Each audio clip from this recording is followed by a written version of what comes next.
Thanks for listening to FPRN. Don't forget to check us out on Facebook and Twitter. If you'd like to start your own show with FPRN, advertise with us, or donate to the network or to your favorite shows, check out our website at www.fprnradio.com.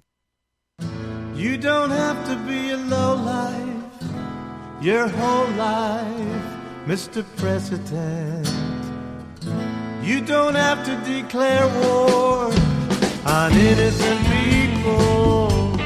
All right, we are back. Moving right into the guest segment of our show. I know a lot of you have been waiting for it. I don't think he needs much of a introduction. We got Adam Kokesh on the line. I think pretty much everybody's familiar with his story and the act of civil disobedience that he did, and all of the drama that ensued after.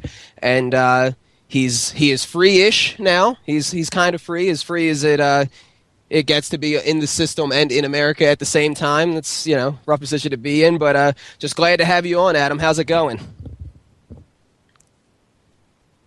And I really appreciate what you're doing and the platform and the kind of conversation you've got going around what you do. I appreciate it, man. So the one thing I wanted to get started with is that I think that that the human element of a lot of what you did kind of gets lost in translation, when people following it through social media, following it through a screen. What was going through your head as this was all going on? You're in the courtroom, because I got to be honest with you, man, and I hate to say it, I thought you were going to jail. I thought you were going to jail. I think a lot of people were going to jail, and it seemed shocking to me because we had a short text conversation. You seemed like the only person that didn't think you were going to jail, and so what did that feel like to just have that judgment come down of time served? Yeah, well, it was not just time served, Mike. That would have been nice. It was time served plus a 20-month suspended sentence plus 2 years probation, which means that for 2 years, at least that 20-month suspended sentence is totally hanging over my head. If I sneeze at a cop the wrong way, they could just say, all right, 20 months, that's kicking in now. And, it was actually exactly what I predicted was going to happen. I didn't give myself great odds. I was thinking like 60% odds, but in terms of, 60% odds that it would be what I got or better.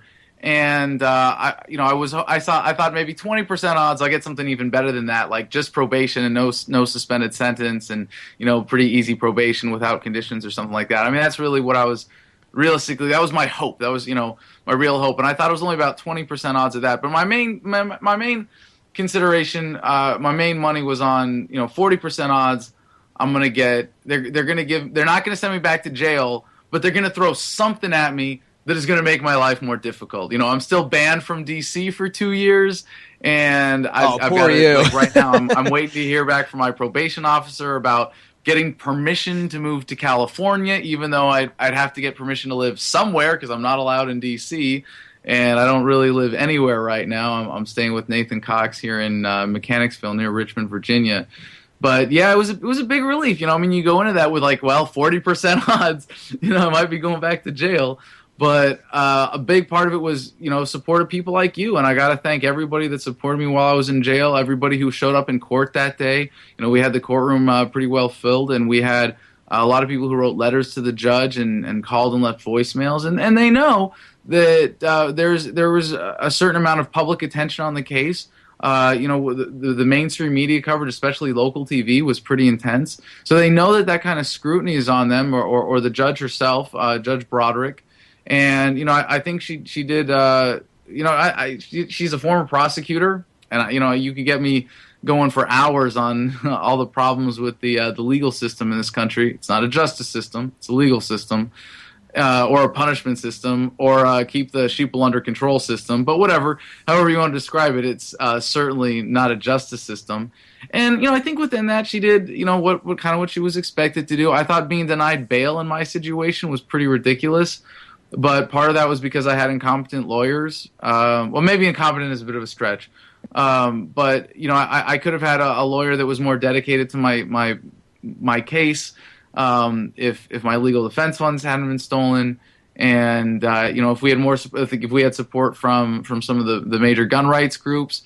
But instead I had a court-appointed attorney who, I think was well-intentioned, but wasn't able to properly make the case for me to get out on bail, and didn't really prepare me for what the government was going to throw at me. And, I didn't want to take a plea, but it ended up being the right play given the circumstance. And, I really, the reason I did this was because I wanted to challenge it, but I also didn't anticipate the SWAT team raid going down the way it did. And I really thought that we were going to have a fair day in court, and that option was taken away. And what they were threatening to do with all these additional charges was bring them as separate trials, and each one could have been 6 months. So just by not taking the plea and saying I'm gonna demand a trial by jury, I would have been essentially accepting a 2-year sentence right there. And if I felt like I had the support on the outside beyond my audience and the community of people that really believe in the message that self-defense is a civil right, if we had support from more of the mainstream gun groups or the mainstream part of the movement, we might have been able to do that. But it was really just enough to bring the public pressure to bear. And I was pretty excited about how much we were able to spread the message, how many people's attention we did get, especially locally in D.C. And the inmates, once I got to general population, were really supportive and really excited. A lot of the guards were fans, so that was fun. But being in jail wasn't the hard part. I was in a kind of torture chamber for the first 3 days, but other than after that, it was nothing I couldn't handle. Having done 7 months in combat, but what I really couldn't handle was see people lying in my name to the public, people trashing my reputation, people lying to me while I was in jail, and the people who I entrusted to run my business stabbing me in the back. So that made it really hard for me when you're in jail and your communication is limited to maneuver the way you want and do what you want to do, and to really challenge the system properly. And I should have been better prepared. And I've made a lot of mistakes in terms of who I hired and who I trusted, and I'm relaunching and looking forward to learn from those mistakes. Well, Adam, I had a question for you on that. They didn't try to tie your hands at all with the stipulations of your probation as far as activism is concerned, did they? Well, yes and no. I mean, if civil disobedience is activism, then that's kind of cut off from me, at least for 2 years, and that's I'm okay with that, because I feel like I've set the bar pretty high for the risk taking that people should be engaging in when it comes to activism. And if you look back to the American founders, the bar that I set is really damn low. I feel like what I did was risking my life to a certain degree, and there are lots of activists that do that all the time in America. But I think it was a particular risk that I took, and I wish I could stay on the front lines like that. But I'm happy to sit back a little bit and focus on the book that I just wrote and getting that edited and published now, and getting my media operation back and doing a live show 5 days a week. And that's what I'm really focused on right now. So I kind of want to be in a better position to support everybody else. And I've also failed in this in the past in supporting other people in the movement that are doing good work. And so that's really going to be front and center with Adam versus the Man 4.0, is promoting other activists that are doing civil disobedience. So for me, yeah, I mean, in the sense that they tied my hands, I don't know. I got to find out when I check in with my probation officer in California. But civil disobedience now, in terms of my strict definition of civil disobedience, is kind of cut off for me, because anything I do isn't just the immediate citation or arrest or whatever consequences you face from that. It's you're on probation, 20 months, automatically you go back to jail if you get arrested, if you do anything like that. So in that sense, my hands are tied a little bit, at least for the next 2 years. So does that include the conch shell at the end of the show? Not if I'm in California and I'm doing it under state law. And I know this is kind of funny, but when I signed my paperwork here in D.C. for the probation, it said, the first line says you will obey all laws, and then like 3 lines down, when it says you will consume no controlled substances, it says except marijuana with a prescription. And I'm like, well, that's still in violation of federal law, right? And they're like, yeah, well, we make an exception for that. And I think they have to do that because it's legal. Now there's a very limited medical marijuana program in D.C., but I'm pretty sure if I'm in California. But you know what? Even that, I haven't been smoking since I was released, and I I don't have anything against it. I don't need it anymore. I did a lot of meditation when I was in jail that was very positive for me. I had some really wonderful epiphanies about my own attitude and outlook and the relationship of choosing to be happy and emotional freedom and the connection of that with liberty. So I really don't need it for PTSD. It would be at this point really, if I get stressed out, just like, you get a headache, you take an Advil, you get stressed out, you smoke a joint or whatever. But if that's something that I got to worry about in order to do it, I'm not going to, and I'm not really going to miss it. Adam, an interesting subtext to the whole story here that you touched on, I think it should be an example of how powerful every activist is the fact that jamming up that courtroom really had an effect. We see the opposite of that all the time. Like there was the case of that animal cop in Philly that punched that poor Puerto Rican woman in the face, and then the judge happened to be the prosecutor's husband or wife or something wild like that, and then cops filled that room, and then the woman didn't win. But then we see the opposite here. I see that as a real win for anybody who doubts how powerful or how much of an effect we can actually have. Absolutely. So, you had mentioned, and it is really unfortunate, and I am glad that I got out before all. For anyone who doesn't know, I wish you had been there. You could have kept. It's funny, Mike, because I'm sorry. And I don't know if I'm sure you've talked about this on the show, but it was really unfortunate that we couldn't keep you on the team because you didn't have the skills to fit in the role that we had you in. But you were the best guy filling in for me. The one thing that you do brilliantly is rant on the air. And I love that. I love hearing you. And actually, I've been sitting here working, listening. I got to catch most of the first half of the show. I was on and off phone calls, and I had to get some work done myself. But, you've really got a gift there. And compared to the people that I had on board at the time I got arrested, your integrity is so much higher. And I couldn't... I don't know if I could give you a stronger endorsement than that, but I wish you'd stuck around. I appreciate it. I really do. But one thing that I'm definitely curious about is, because I know you got the crowdfunder, is there any kind of, because personally I've laid low. To me, I'm in the background. Everybody started pointing fingers at each other. I didn't want to get involved. Is there any resolution in sight? Is there any way that can be recouped into helping you push Adam versus the Man 4.0? Yeah, well, you mean the money that was stolen? Yeah, and that whole situation. Well, yes and no. And I'm fortunate enough to have a supporter that loaned me the money against what was stolen in order to deal with the charges I was facing in Virginia. And it looks like we're going to have that resolved, no problem. I can't really say anything more about that, but it was money well spent on legal defense there. But it didn't come from the general legal defense fund. It came from a separate loan that I got. And we're going to be pursuing bank fraud. We're going to be reporting through the bank, and so we can get the money back from that. But if we do, it goes immediately back to the person that loaned me that money. And I can't say who that is because they wanted to remain anonymous. But and then there was the money that was my personal funds that were stolen. And it turns out that the money that was loaned and the money that was stolen from my business account were about on par. Although there was a lot of, aside from the false checks that were written that about, cash that was taken out and money that was misspent, and there's the $24,000 that I owed to my landlord when I got out because of all the damages that were done to the house and the rent that didn't get paid. And I had to take care of I negotiated that down by a lot and had to take care of it personally. But I had to borrow some money when I got out just to take care of business so that I wasn't going back to court because my landlord was actually suing me for that money.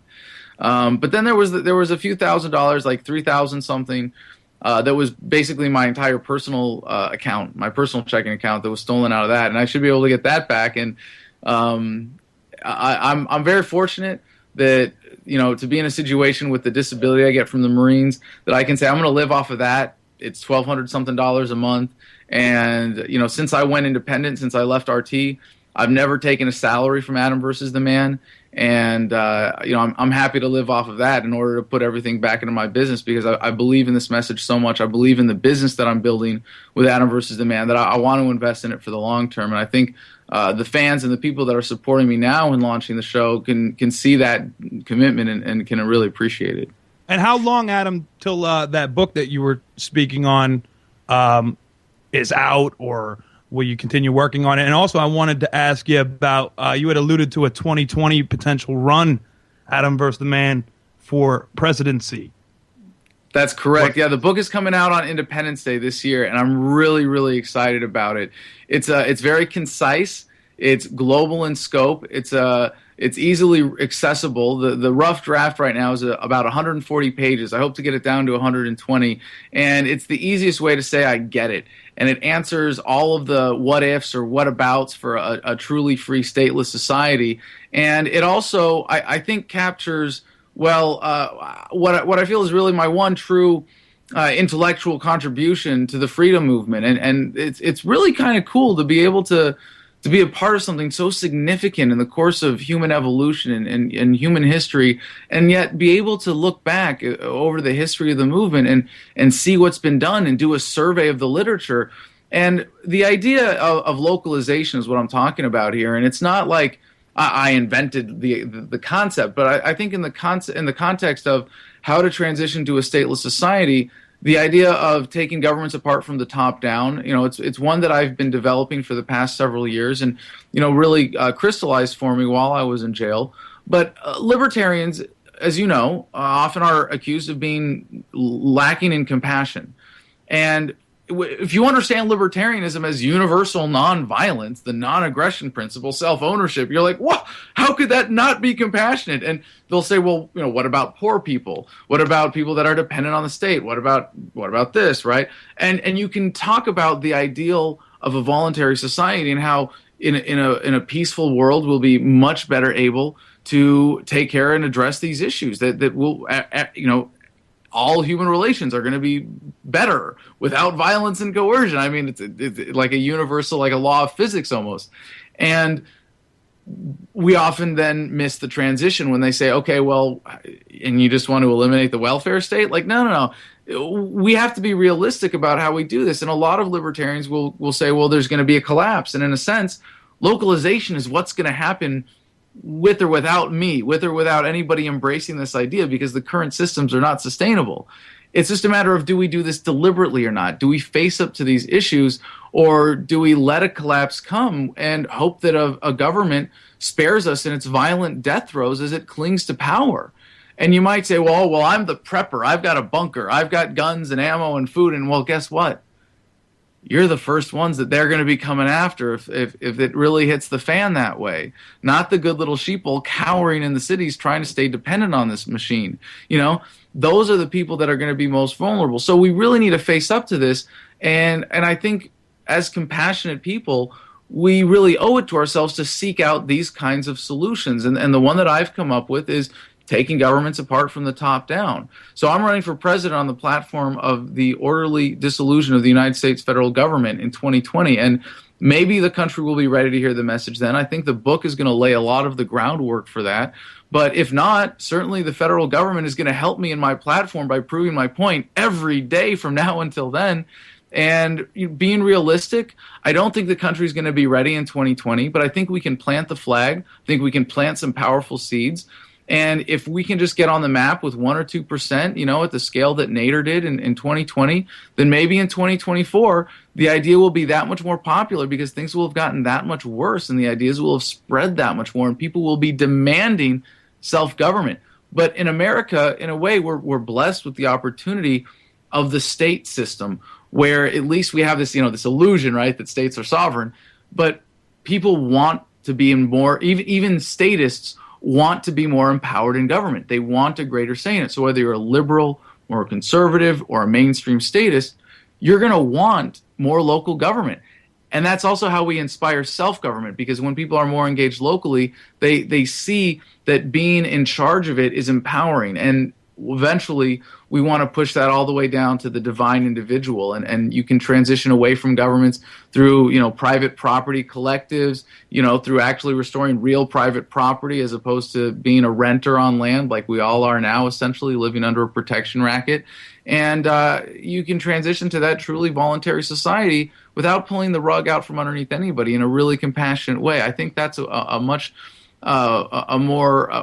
message that has a much more wide appeal than, we're going to do education and activism and agorism, and then we're going to disempower the government until it collapses. Like, no, nobody's going to sign on to that, and they shouldn't. Adam, would you be encouraging people then to get more involved in their local government or even run for office Well, yes and no, and I want to I point this out in the book that fighting inch by inch is a losing strategy. You fight law by law. The politicians are going to pat you on the head and say, "Oh, good little citizen, you used the democratic process," and then they're going to laugh at you and take a mile behind your back. And you all know how this works. So, I think any kind of activism that lessens the amount of coercion or violence in society or in your community is absolutely worthwhile. I think that's great. And anything that you do that wakes people up is great. But if we believe that liberty is a moral principle, that freedom is right because it is moral and just, because of the non-aggression principle, then we shouldn't be advocating for minarchism, which is essentially saying, well, violence is bad, but I want violence to be used for these purposes, because the answer is going to be, well, okay, you want violence to be used for defense and courts and this. Well, I want violence to be used to get me a welfare check and to pay for my kids' school and to build the roads. But if we can take that absolute moral stance and win people over to that, as opposed to just a different flavor of statism, then we have an ability to really wake people up and change the paradigm. And so I'm against any kind of activism that's based on, well, we're going to elect somebody who's going to be one vote and that's it. Or, we're going to get one law overturned and it's going to make it, the government, it's going to make them, this much, it's going to make them just a tiny bit more difficult for the government to harass us. But if it falls into those broader categories of either lessening coercion or increasing awareness, then it's all worthwhile. It's all great. And yes, absolutely, being involved locally is very important. I would just say then that if being involved locally is what people are passionate about as activists, another area that they could be focusing on is agorism, and that is really the broader practice of deliberately engaging in black market activities to disempower government or render it obsolete. And I'm not talking about dealing drugs. I'm talking about like owning guns and getting to know your neighbors and being willing to stand up for yourself. In a sense, providing your own defense services for yourself, is an act of defiance when the government wants you to be dependent on the police state. So I would just say that the kinds of things in localism that I'm really excited about and really excited about encouraging and featuring on Adam versus the Man 4.0 are things like, the Peaceful Streets Project, like Antonio Buehler is doing in Texas, or like what, again, in Texas, in Austin, you have John Bush and Kat Bush. I don't know if she's still going by Bleish, but you have the Bush Family Farm and Sovereign Living TV and talking about people living off the grid and having local food co-ops, things like that. I mean, that's really exciting. That, how ways that we can separate ourselves from this corrupt system. And if I may just say one more thing about localism, the other thing that libertarians don't seem to have an answer for in general is the massive unjust acquired wealth in the world today. Government has served to transfer an incredible amount of wealth from the poor to the rich.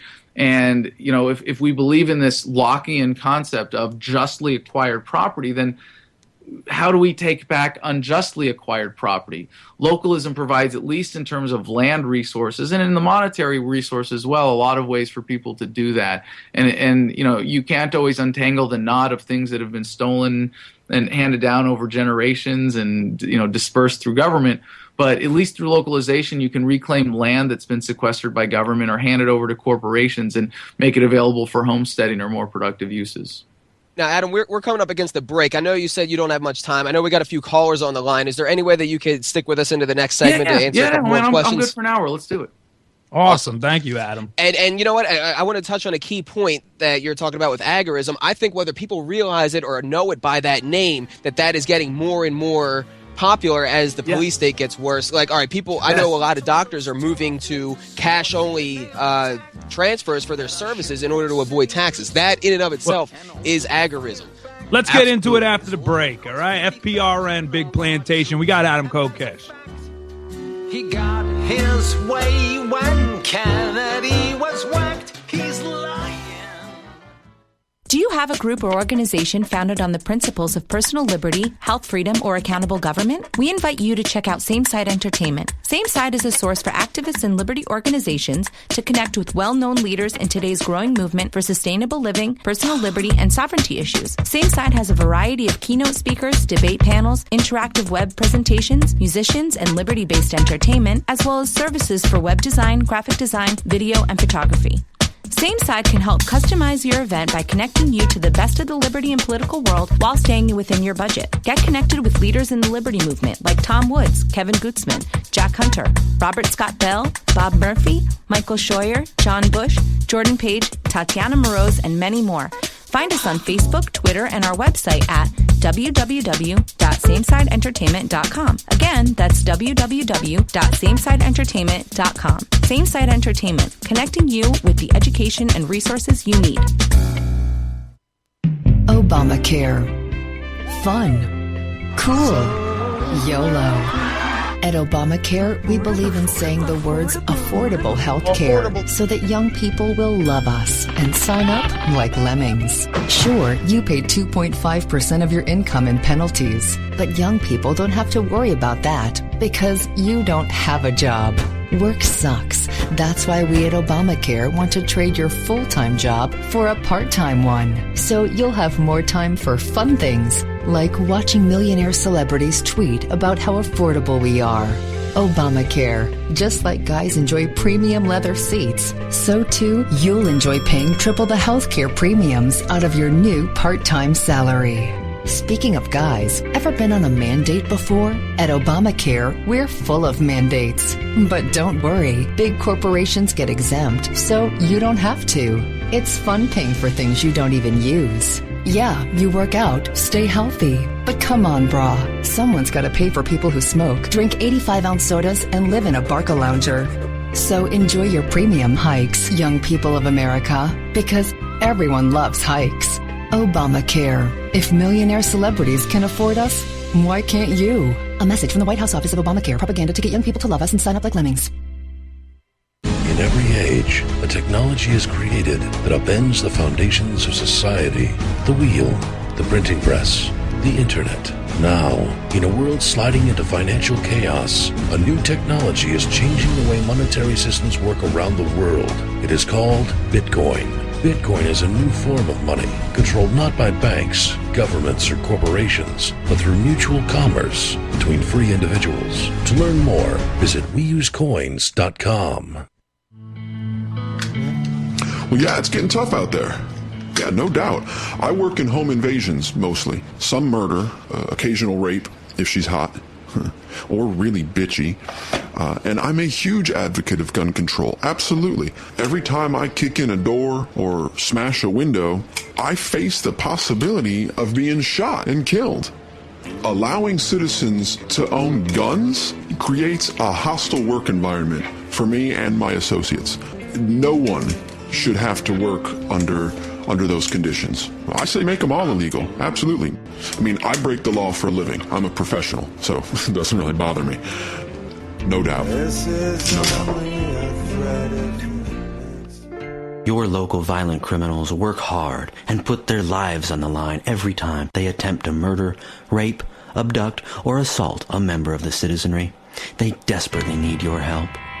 With your support, there may finally come a day when a violent criminal can have his way with you or someone you love without the fear, anxiety, and stress caused by knowing there's a possibility his victim might be armed. Please show your support by voting for stronger anti-gun legislation because criminals prefer unarmed citizens.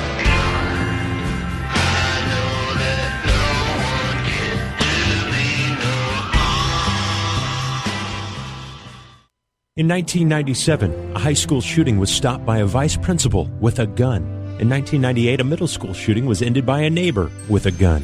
In 2002, a terrorist attack was stopped by a school guard and a teacher with a gun.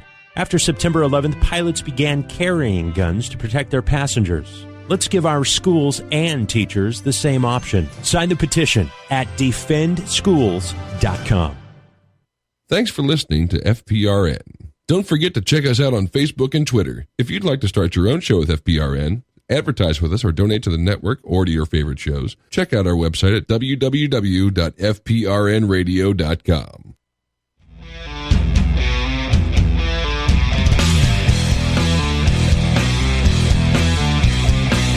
All right, and we are in the final segment of this edition of the Big Plantation Live. I just want to keep it trucking. We got Adam Kokesh with us. Adam, I got one more question I personally want to ask you before I take calls, because it blows my... We have independently come to the same conclusion, because the way I feel the conversation about a free society is right now, I would compare it much to when you take a basic physics class where, when you're doing a physics problem, you have to assume a perfect environment. You don't take into account friction. You don't take into account these outside forces and you do this in order to understand the concepts before you move into a deeper concept. And that's where I feel the conversation is with a free society. And like you said, the big question, the thing that I think is the most important question is, how do we justly reacquire unjustly gotten wealth, and how do we liquidate it? Because my personal opinion is that we need to launch court cases. We need to launch court cases, because obviously if you do a French Revolution style and you just start saying, oh, well, these people, they're the rich, they're the elites, we're going to take all this shit, well, it seems to get out of control. But if nothing else, if we take Goldman Sachs to court and turn up wrongdoing, it establishes our legitimacy. And that point, it's not even, if something violent were to break out, it's not civil war, it's you're enforcing a conviction. Absolutely. And I got to, before we even get into this, Mike, I want to just preface this with, in order to really separate ourselves from the leftists on this, who are so materialistic and are willing to turn to violence and coercion, and your allusion to the French Revolution is really, really, really apt here. And my answer to this question previously as a libertarian was always, you're just going to have to accept that there's a certain disparity of wealth in the world, and stop being so damn materialistic. And I think that's true in general. If you believe that liberty and nonviolence is more important and freedom is more important than equality, then yeah, you're never going to get this done perfectly. And I think we have to accept that to a certain degree. But you're right, there are some really big ones, and there are some obvious ones that you can fix through the legal system, or rather, I shouldn't say through the legal system, but maybe through a proper judicial system.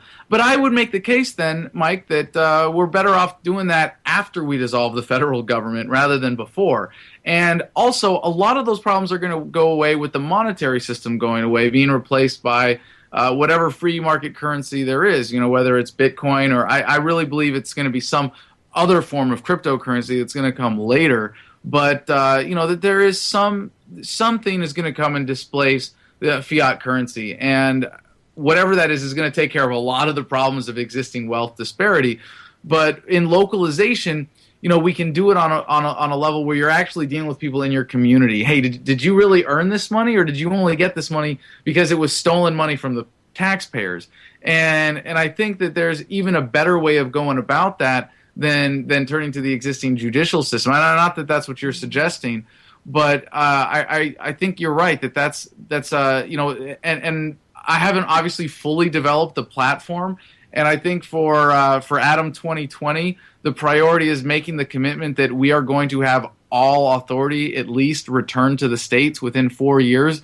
But if there's some way that we can incorporate in that process a system of returning unjustly acquired property and maybe setting up a special court system to achieve it, I'd certainly be open to the possibility. But ultimately, the best solution is going to be the voluntary free market solution at the much more local level, and I think that's going to be much more sustainable. But you're right, like at the top, yeah, there's some just huge chunks of wealth that are in the wrong hands that you're justified in a sense in using force to reclaim. So I'm certainly open to exploring that, and I definitely think that that's an important thing that libertarianism in the past as an intellectual body of work is often skipped over. And I'd like to raise a point because, you said that you think it would be in our best interest to dissolve the federal government before that happens. But I don't know if you heard, but we have you featured in our our intro to the show. As you famously said, yeah, that quote. As you famously said, that we are dangling dangerously from freedom to fascism. So I would argue we have two two-front war here in that we have to abolish both the government and its corporate sponsors. I don't know if I would put it that way, but you definitely have a very valid point there. That, you know, fascism, the merging of corporations and state, right? That's why you alluded to that term. Am I right? Absolutely. Okay, so do we have to abolish corporations? You know, if you take away the government and disempower them, well, no, I don't mean abolish corporations. All right, let me because excuse me, you're right. I misspoke in representing your statement, but take away their unjust power, and in that sense. Again, I think localization goes a long way to that, because if you have like obviously the banking system that depends on the federal enforcement in order to keep the monetary system in place, you take away the federal government, all of those advantages go away. But I mean, let's say you've got like a manufacturing corporation that's got plants in multiple places, and you go, well, when the state becomes sovereign, sorry, we're going to reclaim this as state property that is now, you know, and I'm not advocating state property as the end all, but then, you know, we issue shares to the people of our state because we know that this corporation only existed because of state power. Or if one state in a certain situation decides, well, we want this particular factory to remain in the hands of its current owners because we believe that despite government corporatism, they really earned their profits because they were providing a legitimate service and didn't really benefit quite that much from government power, then, you know, then that should be respected. So I like I said, I'm open to this. And Mike, I'm really glad you raised this because it's an issue that I have not given sufficient consideration to in the development of the platform. All I know is that the core of the platform and the core commitment is there will be no federal government after 4 years of my presidency. No ifs, ands, or buts about it. There's certainly room for within that doing things a lot of different ways and doing it as orderly as possible, doing it as peacefully as possible, and with as much as possible an eye towards the kind of justice that we both believe in. So in that sense, I have like a gut preference for wanting to see it handled more locally rather than nationally in that transition period, but it's definitely worth exploring. Would the military exist? Adam, I would love to sit here and spar with you, but I got to be fair to the callers that have been on the line waiting. Hey, Mike, we're on the same page, man. You opened my eyes to another aspect of this that I hadn't really properly considered before, and I'm happy to admit that I don't have the complete answer there. And like I said, I would love to go back and forth with you because it's something I have thought about a good bit. But I got to be fair to the callers and the audience here. You can have me back on in 2019 when I've had a chance to develop this aspect of the platform a little more thoroughly. Absolutely. And before we get to these calls, I want Adam. Did you see the picture of Bat Alex and Boy Wonder? No, I have not. All right, make sure you see it. But let's get to the callers. Email it to me or post it on my Facebook or something or tweet it at me. Absolutely. All right, so I believe we got Larry first. Larry. Hey, Adam, what's up, youngster? Larry, thanks for calling in. You had a question for him? Yes. Are you going to continue to go to jail when I'm 900 miles away, or the next time you're going to wait until I'm there and break you out? Yeah, you know, that's a great question because there were a lot of people joking about, no, Adam, I'm serious. You go to jail again, we're coming to get you, and there may come a time for that, but we are not there. And it's important to recognize, you know, peaceful firearm civil disobedience is not for the purpose of challenging the government's monopoly on violence, except in an intellectual sense. When you're up against the guns of government that have the critical mass of society behind them, you know, violent resistance is not the way to go. And while it would be cool, you know, and while I was in jail, I was like, oh yeah, someone could come break me out. And then what? I'm a fugitive and I'm still up against this giant violent monster? No, that's not going to work. Yeah. Let me tell you something. First of all, you and I have met. We've spoken. Is this Larry Sinclair? On many occasions. Yes, it is. Yes, it is. All right. Yes, it is. And I do want to tell you, you've definitely proven to me that you really do live by your words, because most people put in that situation, especially in D.C., I have a little experience with officials there and being thrown in the District of Columbia's jail, and not necessarily having access to attorneys and whatnot.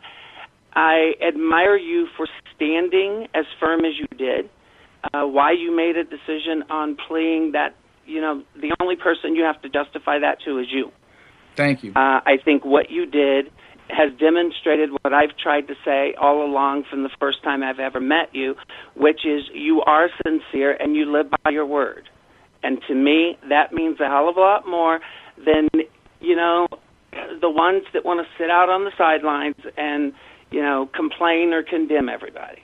So I appreciate that. And Larry, if I can Kokesh. extend a little campaign promise to you, we're going to have to look into putting you back in a jail cell with Mr. Obama if I ever get elected. How do you like that? Damn, now why does it have to be a jail cell? For $3, I could get his birthday party. For those of you that know Mr. Sinclair's story, you'll appreciate that joke. Anybody else, you'll have to look into it.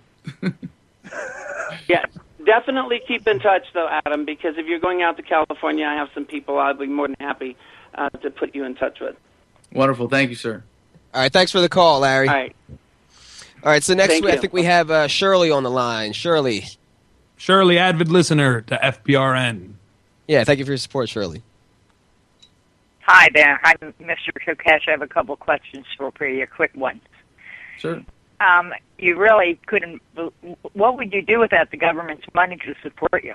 I was really curious about that because you're so anti-government, but yet you accept that money monthly, and I don't think you make any other money besides what the government gives you. Am I right? No, that's not true at all. I don't take an income from my business, but before I got arrested, I had a very profitable business. I put all of that money back into the business, but I'm just trying to get my tax dollars back, and I absolutely endorse the idea of people getting what they can legally, directly, by the regulations out of government. I think that taking back what's been taken from us is absolutely justified. And I would like to raise that we are under duress by the fact that we are governed. And when you look at it from a legal standpoint, if I am under duress and somebody puts a gun to my head and says perform this action that you wouldn't normally do, in a court of law, that is seen as justified for me doing that because I was under duress. And I view government the same way. Why we take the microcosm of, all right, put a gun to your head and do this on a small scale, but then when we drag that out to our relationship with government, you don't get that same luxury, is beyond me. And Yeah, plus, you're Adam did That's provide great, but service that for the was my government second for those question. checks that he's getting. That's great because that was my second question. When did you, Adam, become enlightened to realize the government was evil because you did join the Army, right? Yeah, well, I was in the I know Marines, what and I have to remain very humble about talking about this message today, and for me making the transition to where I am in my philosophical understanding, because I first became a libertarian in high school when it was, I'm going to be a Republican or a Democrat? Really? Those are my options? Screw that. What else is there? Oh, libertarian? Leave me alone? Okay, yeah, sign me up for that. It took me like a decade to get to where I was, or where I am now, at least in my core philosophy of the non-aggression principle and self-ownership. And, joining the Marines was definitely a big mistake. It's certainly contrary to that, to feed into government violence, to be a paid killer. And that's what it was. And back then, and this is why I think the message of minarchism is so dangerous, is because it accepts the premise of aggressive force. And because I was a minarchist, I thought, well, I can join the military. Maybe I can have a positive effect.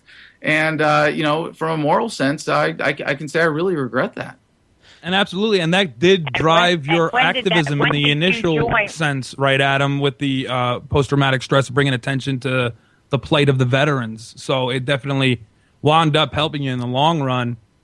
And so, without that, you may not have been able to wake up in the way you did.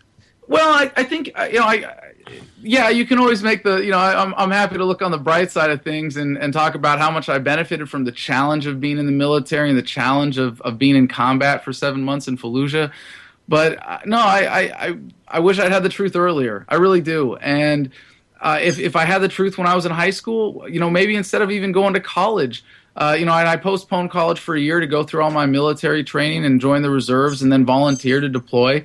If instead of that I had started doing what I'm doing now and building the platform and spreading this message, how much further along would I be? How much further along would the cause and the message and the movement be if I hadn't joined the military? If I had just applied these lessons in high school? If instead of reading, I don't know what I was reading, instead of reading the Libertarian Party platform stuff, if I had gone straight to reading Rothbard, I think I'd have been a lot better off.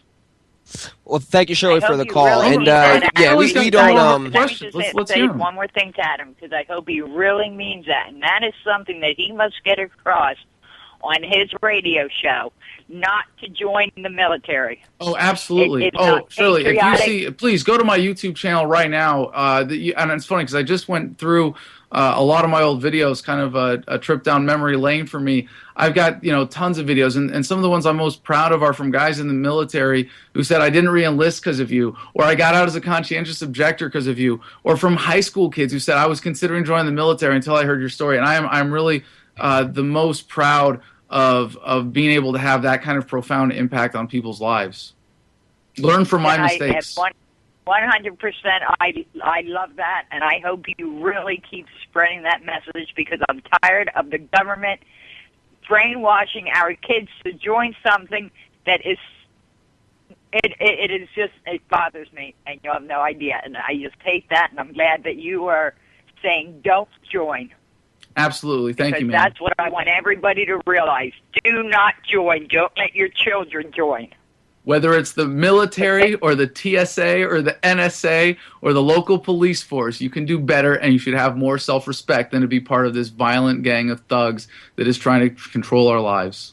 Absolutely. And Adam, on a personal level, that is also what drove me to follow you.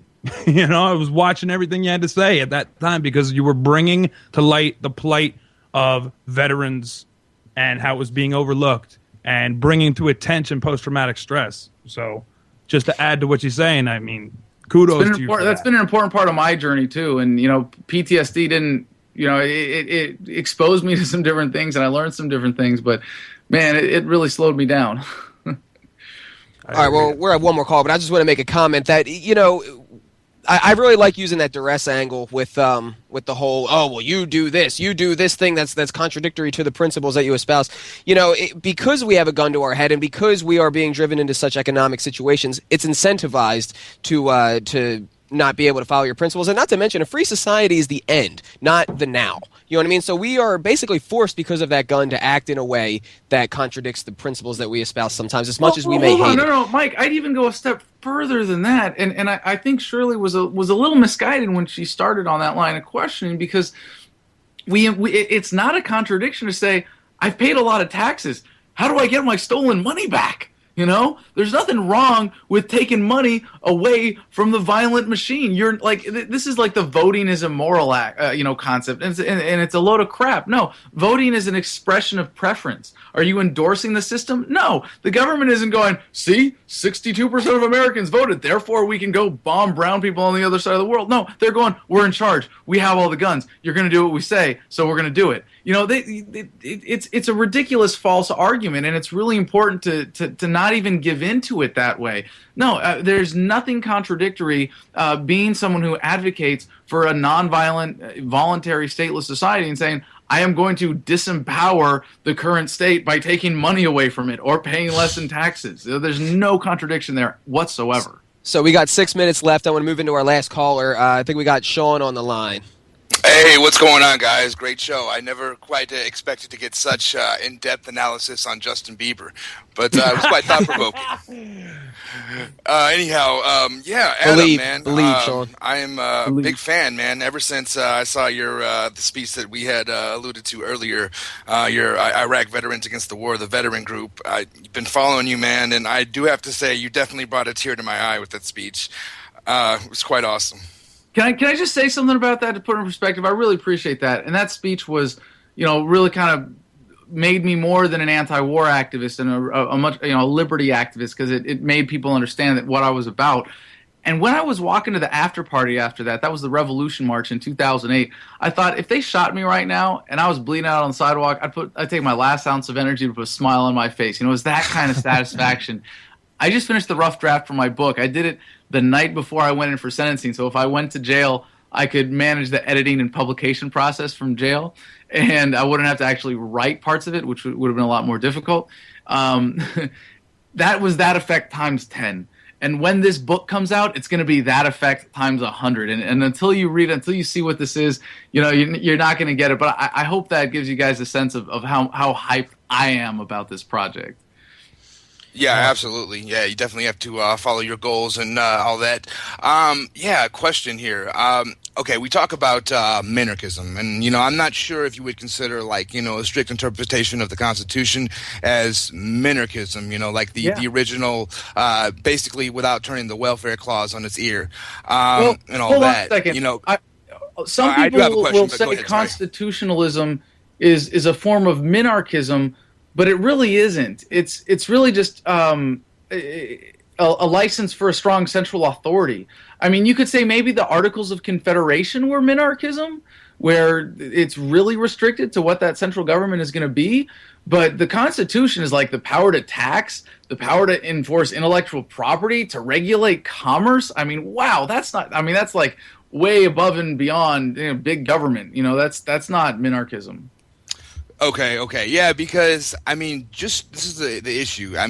Just going to a completely stateless society, I have a difficulty being able to conceptualize it, with the current state of the way that most individuals are. If everybody was like, you, me, the people on the show, yeah, it'd be awesome. We can trade. I make freaking rugs. You chop firewood. Cool. We'll barter it up. But it seems like there's so many other people that you would try to take advantage of a situation where there was no sort of law enforcement or anything. And I just get worried that we could find ourselves in a situation like, perhaps like the TV show Revolution, or maybe like Uganda, where we have the rising up of a militia force. I see where you're going. It just does seem like the state gives us some domestic tranquility. Just want to throw out, we got 3 minutes, go. I'm not advocating for the overthrow of governments. I'm advocating for the peaceful dissolution and return to local power.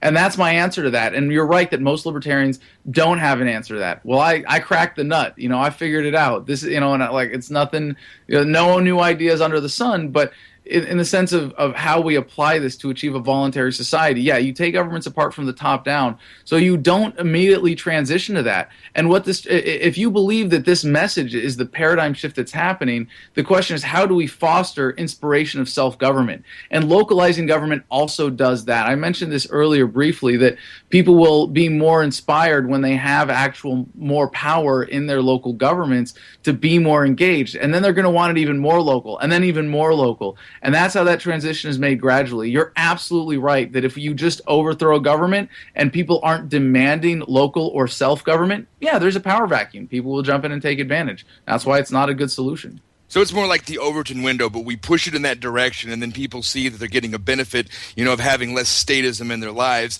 and then we can just evolve like on our own, without any sort of coercion, basically. Right, but the direction is not just less government. The direction is localization of government with the goal of no government. And when you get down to that local level, then you get to this is the really fun part. And we could go on about this for hours, but is New York City going to be able to just say, all right, everybody's actually free and a property owner now? No. And you have to say, okay, well, the corporation of New York City owns Manhattan and you're a renter here. But at least then it's based on a voluntary concept based around private property principles. In other counties in the country, it's going to be like, okay, now we just gradually transition however is fit for our community, and we go, maybe it's going to happen faster here, and maybe people are going to be more prosperous and safer here, and it's not going to to be perfect.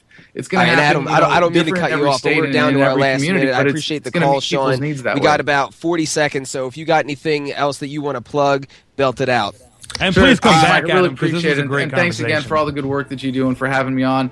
The real thing is that I'm starting from scratch, need some help, and if people want to support me getting back on my feet, I'm trying to raise $100,000 to relaunch properly. We've got a crowdfunder campaign going with some great kickbacks and T-shirts and some really other fun stuff. AdamVersusTheMan.com. It's all there. Absolutely. Awesome. Thank you so much for being with us, Adam. I know you didn't anticipate doing an hour. I really appreciate your time. Appreciate your message, your balls, more than a lot of other people in the movement. And I'm a supporter, man. We'll be in touch. Thanks, brother. Peace. All right, well, thanks everybody for joining. Please, as I said, subscribe to our Facebook page. We keep news flowing on a pretty consistent basis, and we will be back next week. Thank you so much.